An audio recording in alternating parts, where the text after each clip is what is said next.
நல்ல வெள்ளிக்கிழமையிலே அம்மா உன் வாசலிலே பாட்டெடுத்தேன் உந்தன் பெருமை சொல்ல வண்ணப்பூ தொடுத்தேன் நீ சூடிக்கொள்ள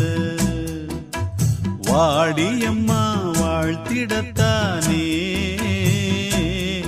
காந்தாரியம்மா உன் மகன் நானே நல்ல வெள்ளிக்கிழமையிலே அம்மா உன் வாசலிலே பாட்டெடுத்தேன் உந்தன் பெருமை சொல்ல வண்ணப்பூ தொடுத்தேன் நீ